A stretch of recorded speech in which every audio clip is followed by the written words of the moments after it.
of the United States of America, and to the republic for which it stands, one nation, under God, indivisible, with liberty and justice for all. Welcome everyone tonight. We'll get started here. We do have enough for quorum. No hearing of delegations. We need then a motion to approve the agenda. Motion to approve the agenda. Thanks, Tom. Do we have a second? I'll second. Oh, go ahead. Who'd you get, Lisa? I got. You got Todd? All right, we got a motion and a second then. All in favor, say aye. Aye. Opposed? Agenda approved. Communications to the board. I believe we had, no communications, sorry. Consent items are next. Yes, sorry about that. You should have received your consent items with your packet. You also have some invoices in front of you for Lisa put there for us to review. Are any comments on these? Looking at some of our reports of cash and bank, we ended August with $2,270,000. I remember we looked at that last month because it's so much different, but it's very comparable. It's within $300,000 of last year, which would make sense with us spending into our surplus. So that looks good. That looks good there. Revenues and expenses, it's still kind of early. You know, we haven't had enough of those revenues to compare those at this time. Any questions or comments from the board? Make a motion to approve the consent items. Thanks, Andrea. Do we have a second? I'll second. Thanks, Todd. We have a motion and a second. Any further discussion? Hearing none, all in favor say aye. Aye. Opposed? Consent items approved. We'll move into the superintendent's report. In the superintendent's report, I put a table that the buildings fill out, or the building principals fill out every year with enrollment numbers during that first week of school. The table is a reflection of students that we have in each grade in the building at each time, although we always provide this information with some hesitation. It's not our certified enrollment number. It does change somewhat significantly between now and October 1st. It could change in either direction, but it gives us kind of a gauge of where we're at. Last year, when we looked at this number, we felt pretty good in saying we were probably going to have an increased certified enrollment. This year, we feel pretty confident saying that we're not going to have an increase in certified enrollment, although I would say it's probably going to be less of a drop than what we forecasted. All of our financial forecast models are built on an enrollment drop of 30 students. This is less than that, and I would say it's probably going to be around 20 is what it appears to be. But comparing that, the high school is actually up this year compared to last year, which is a surprise because we sent 123 out in graduation. The middle school is slightly down to 4 students, and then we knew Lucia Wallace would be smaller with a large group going on to the middle school and a smaller 3rd grade group. Bryant is the exact same number, and Bertha is a little bit bigger, and a lot of that would be that we have our largest four-year-old preschool class that we've ever had. So just some early on enrollment numbers, and we'll work towards our certified number in October. Early retirement program, 2 years ago, the board approved an early retirement program, and part of that motion is that the program would be in place for 4 years. The board can only approve that on an annual basis for each budget year. An early retirement will allow us to adjust and move closer to the balanced budget over the next 5 years, something we've talked a lot about. That's part of our plan. That's part of the adjustments in the program that we've created. The forecasted models that we've developed assume that 15 teachers will retire over the 4 years, and we'll replace all of those with a savings of $15,000 per year.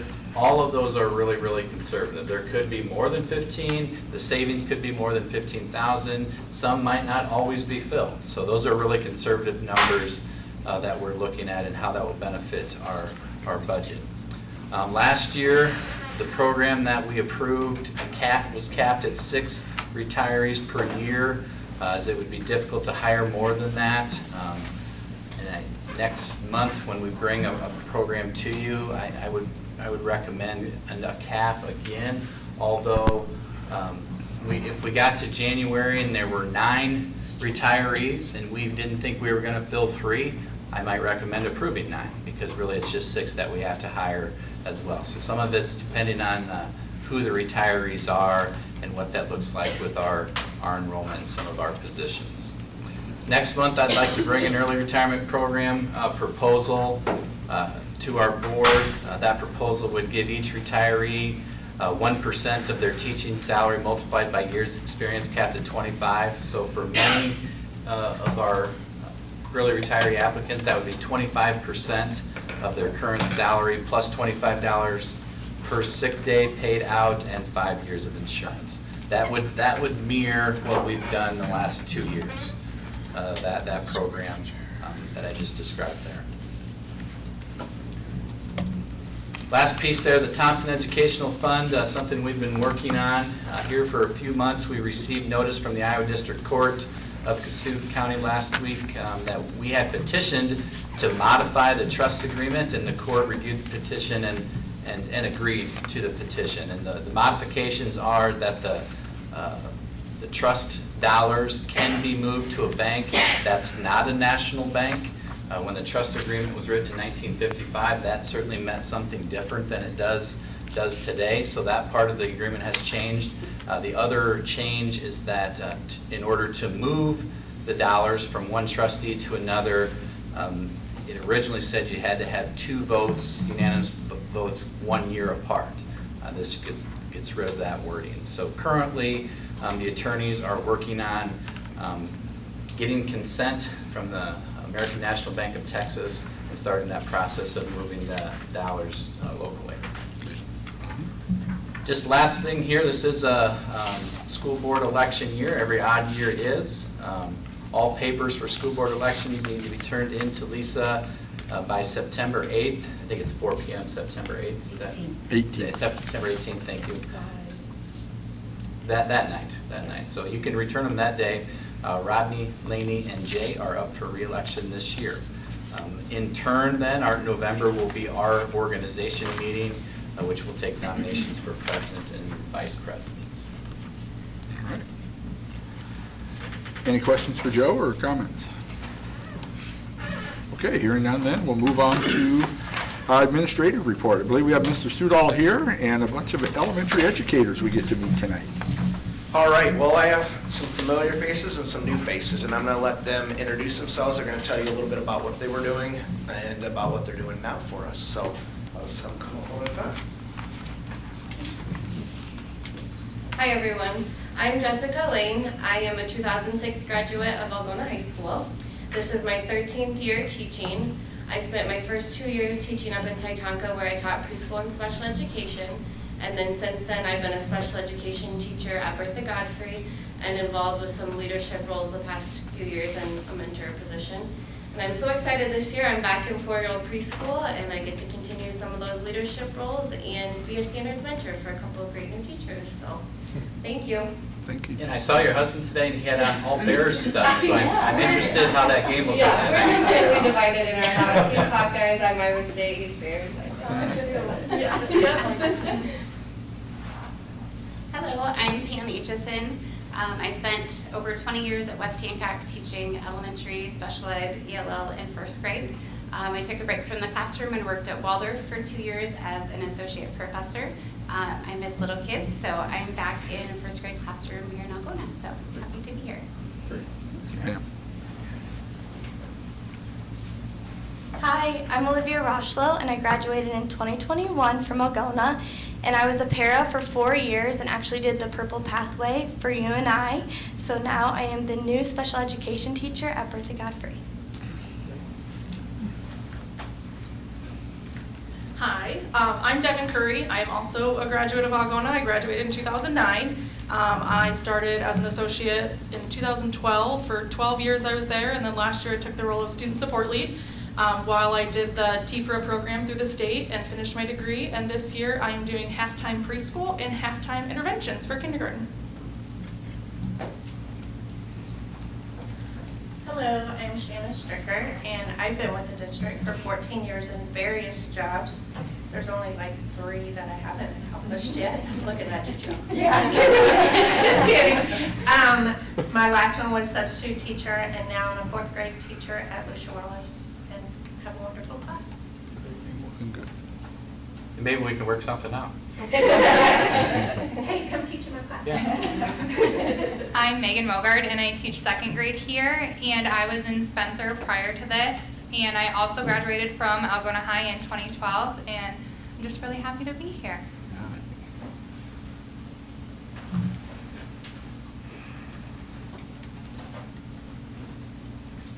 Hello, I'm Tricia Wartick. I did not graduate from Algona. I'm the only one, almost one of the only ones. I actually started the program with 3- and 4-year-olds back in, before you. Let's see. So it's been a while. So then I did 3 and 4, and then I went to 4, and now I'm back at 3. So just fun. They're eager to learn, happy to be there. And Yeah. It's just a fun experience and a new change. So Great. Thanks, Tricia. We get them all? That's all of them. We got them all? Yep. Well, All right. thank you for your time tonight. I know it's outside of the classroom, and we appreciate getting to meet you, and some of you we know, and some we'll get to know better. Very good. Thanks Great all to of meet you. you guys. Thank you. Thanks, guys.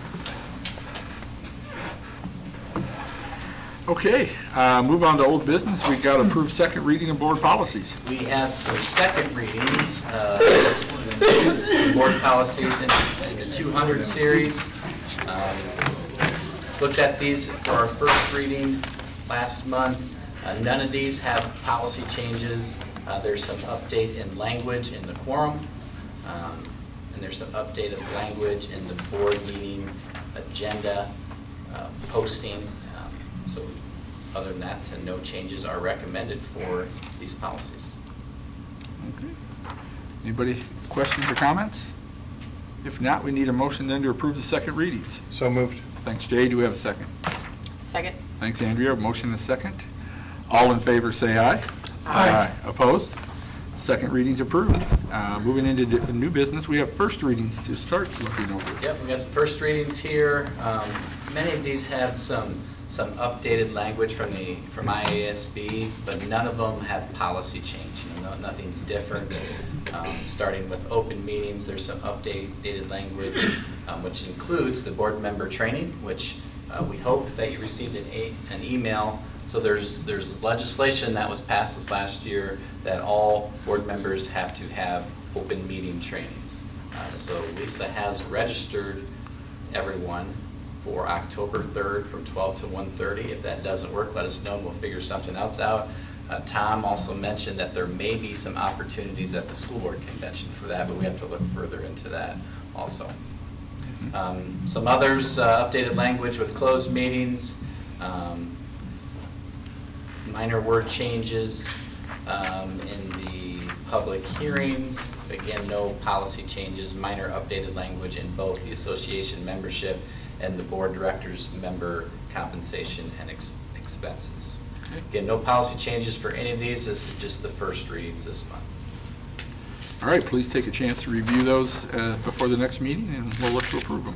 And remind me, Lisa, I looked for that email and I couldn't find it even. I don't think that you guys got one straight from ISB. I think it just came from Joe, but you have that QR code. I think that gets you in on your phone. Okay. They haven't sent me anything else. It But was Rodney, really- you did get something, right? Yes, I did get something, and I wasn't for sure if it was spam, but it's not. It's So, not spam. who'd you get it from? It was Hours and Cooney, it said, Well, it says order number and then ordered by Rodney Davis. I don't know how that happened either. I can ask ISB. This is all we need. Yes. This is all. That's what you need. Perfect. Yeah. We're supposed to bring this, That this is what all you would- registration. It's all virtual. Yeah, what you would scan to get into the virtual. We'll look into it further to make sure we have So everything. when we show up that day, There's no showing up. It's just, oh. it's virtual. You're on your own. Yeah. Yeah. so you just scan that with your phone and it'll probably give you access to a Zoom link or a Teams link or some, whatever it Yeah, might be. some webinar. Okay. It says, doesn't tell me what kind. So get your chips and salsa and snacks and be ready. Okay, I understand that. All right. It is Yep. Friday. Got more to do. All right, we're going to move into the first and second reading of the cell phone board policy. We'd like to do both readings tonight, but Joe will get it explained. The student use of personal electronic devices is now a required policy. That's a legislative change. That was part of Governor Reynolds' cell phone bill, I guess, as it would probably be referred to as. In the past, we've had a policy on cell phones and the use of electronic devices. We've always had it in our handbooks. It's now required for it to be a board policy. So we've taken our former policy, we've adapted it to meet the requirements. This is part of our conversation at our board retreat. And the attached policy does meet all the requirements of the law. Generally speaking, cell phones, they are not permitted in classrooms at any time. And the success of this the policy will be with us being consistent across the district and that being our policy. And I think that's how we'll be successful, is being consistent, making sure that is put in place and adhered to by all of our students and staff across the district. So I would recommend the idea to approve this as the first and second reading. So we've spent a lot of time on this as a board in the last couple of months. I know it's not our first year with cell phones, It's so not. did it It's start not. off good this year again? I Yep. mean, everything? Everything has started well. Really, no changes in our actual policy, just an emphasis on the importance and the enforcement of it everywhere. Okay. Make it a motion to approve the board policy for cell phones First and second reading? for the first and second reading. All I'll right. second that. Thanks, Todd. We have a motion and a second to approve for the first and second reading of the cell phone board policy.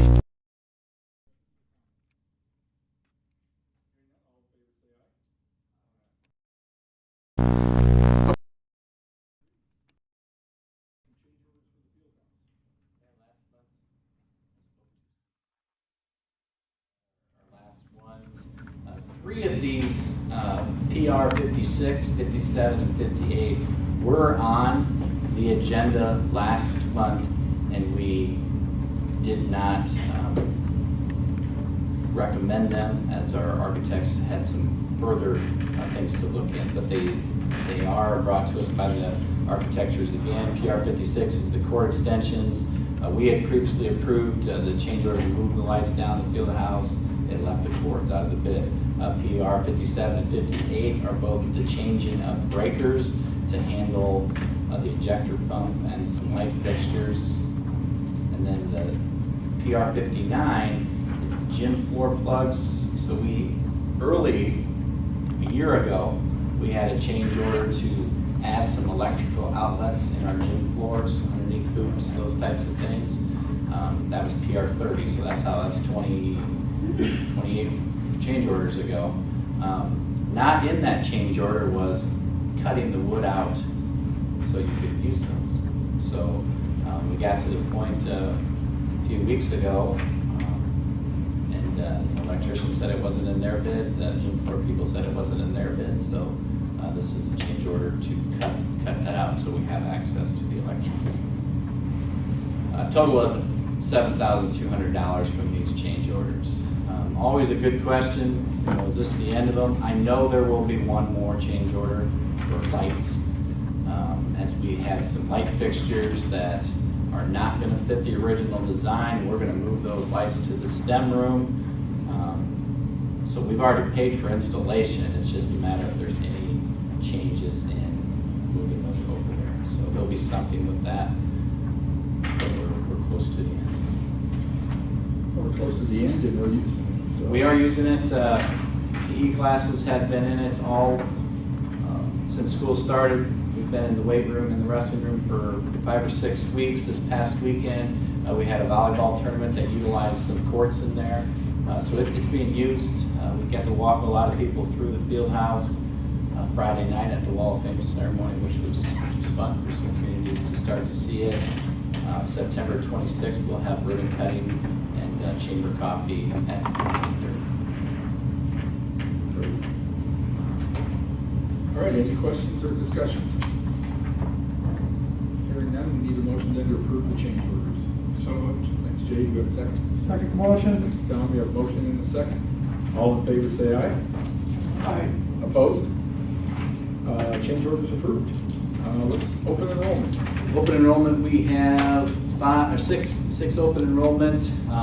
All of these meet the requirements. Again, we're past March 1st, we're past the deadline, but for a kindergarten student, the deadline is September 1st, so we were prior to that.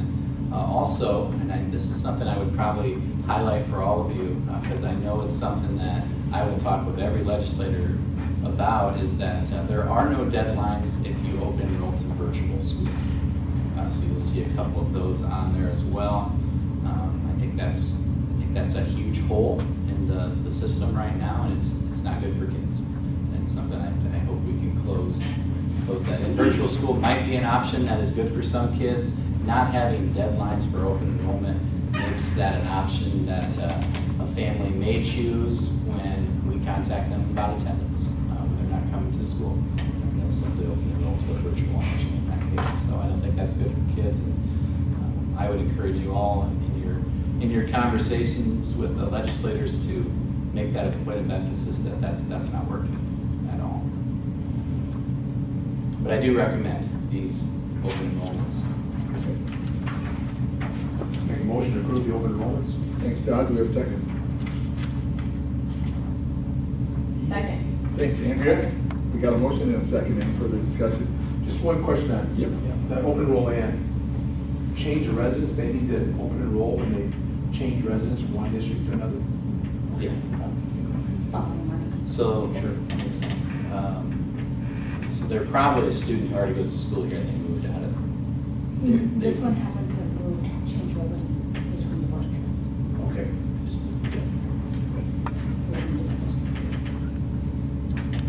All right, we have a motion and a second. Any further discussion? Aye. Opposed? Open enrollment's approved. Move on to personnel. I didn't see anything in resignations. That changed? No, there are no resignations.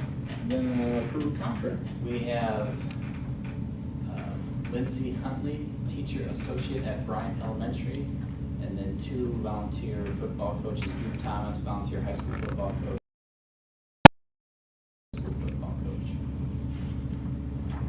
Motion for approval. So moved. Thanks, Jay. Do you have a second? Todd, we have a motion and a second. Any further discussion? Hearing none, all in favor say aye. Aye. Opposed? Contracts approved. Looks like we're at adjournment for tonight. We are. So I need a motion for adjournment. So moved. Thanks, Todd. Do you have a second? Second. Thanks. I just needed a second. Andrea, we are adjourned. If you haven't had any of Tom's delicious cake, please. So you brought some cake. You got it. 55. You made that whole. Made that one already. Is there something? No.